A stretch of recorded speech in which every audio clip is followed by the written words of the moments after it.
Assalamualaikum warahmatullahi wabarakatuh.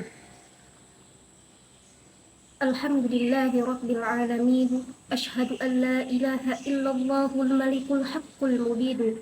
Wa ashhadu anna Muhammadan abduhu wa rasuluhu sadiqul wa'dil amin.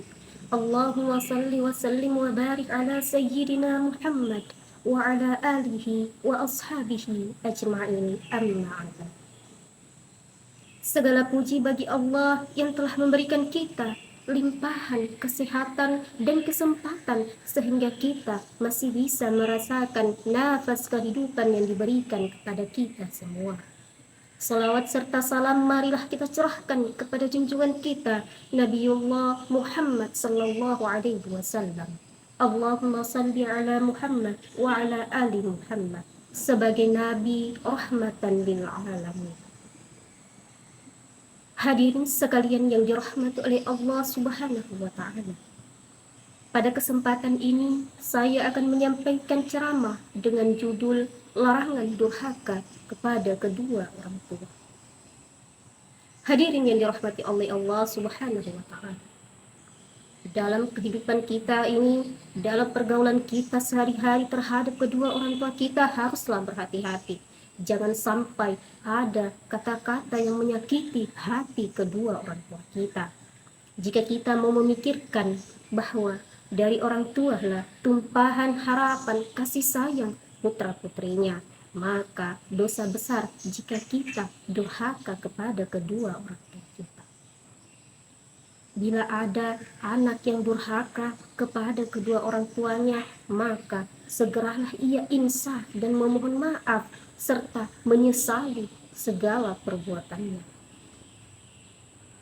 Orang yang durhaka terhadap kedua orang tuanya, Allah akan mempercepat balasan baginya selama ia hidup di dunia, lebih-lebih ia sampai di akhirat. Hadirin sekalian yang dirahmati oleh Allah Subhanahu wa Ta'ala. Dalam kehidupan kita ini tidak lepas dari peranan kedua orang tua. Maka setiap anak harus menghormati kedua orang tuanya. Setiap anak harus menjaga tata cara berbicaranya terhadap kedua orang tuanya.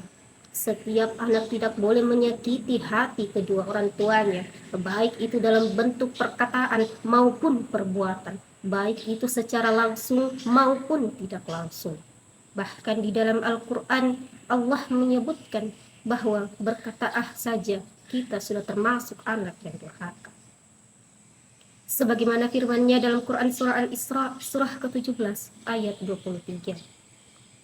A'udzu billahi minasyaitonir rajim. Bismillahirrahmanirrahim. Wa qada rabbuka alla ta'budu illa iyyahu wa bil walidayni ihsana. Imma yablughanna 'indaka al-kibra ahaduhuma aw kilahuma فلا تقل لهما أف ولا تنهرهما وقل لهما قولا كريما.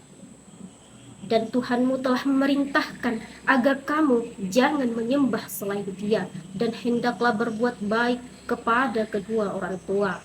Apabila kedua-duanya atau salah seorang di antara keduanya sampai berusia lanjut dalam pemeliharaanmu, maka sekali-kali janganlah kamu mengatakan kepada keduanya, dan janganlah membentak keduanya, dan ucapkanlah kepada keduanya perkataan yang mulia.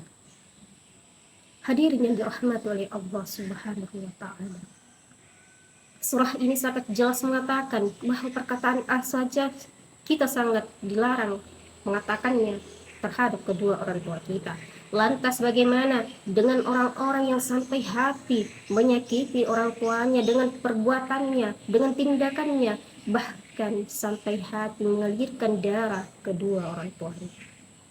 Dalam kehidupan kita ini banyak sekali contoh yang terjadi, banyak sekali hal-hal yang terjadi. Anak-anak yang sangat durhaka terhadap kedua orang tuanya. Mereka tidak menganggap orang tuanya adalah orang yang patut untuk dihargai dan dihormati. Mereka seakan-akan menganggap orang tuanya adalah orang yang mengganggu segala aktivitas mereka. Bahkan ketika orang tua itu sedang berada di usia lanjut, mereka seakan-akan membuang kedua orang tuanya. Hadirin yang dirahmati oleh Allah Subhanahu wa taala. Allah sangat membenci orang yang durhaka terhadap kedua orang tuanya. Allah mengharamkan orang yang durhaka terhadap kedua orang tuanya masuk ke dalam surga. Jangankan masuk ke dalam surga, mencium bau surga pun ia tidak akan bisa merasakannya. Hadirin yang dirahmati oleh Allah, orang tua adalah segala harapan, segala bentuk kesuksesan kita jika kita memikirkannya. Segala aktivitas yang kita lakukan terasa ringan, nyaman, itu semua berkat doa kedua orang tua kita. Sebagaimana hadis Nabi mengatakan, ridha rabbi fi ridal walidain wa sukhti rabbi fi sukhtil walidain. Ridha Allah tergantung pada ridha orang tua, dan murka Allah tergantung pada murka dua orang tua. Maka apalah artinya segala kebaikan, segala ibadah yang kita lakukan, namun terhadap orang tua kita semena-mena, kita membentak, bahkan menyakiti, bahkan mengalirkan air mata kedua orang tua kita. Maka jangan salah jika Allah memberikan keistimewaan kepada setiap orang tua, terutama kepada seorang ibu. Jika seorang ibu yang tersakiti hatinya berdoa kepada Allah Subhanahu wa taala meminta anaknya celaka, maka si anak itu akan celaka. Hadirin yang dirahmati oleh Allah Subhanahu wa taala. Sebagai kesimpulan yang dapat kita ambil dari ceramah ini, bahwasannya apalah arti segala kebaikan yang kita lakukan di luar sana, namun terhadap kedua orang tua kita selalu bermusuhan dalam kehidupan ini. Akhirul kalam, aqulu qawli hadha astaghfirullahal azim innahu huwal ghafurur rahim. Wassalamualaikum warahmatullahi wabarakatuh.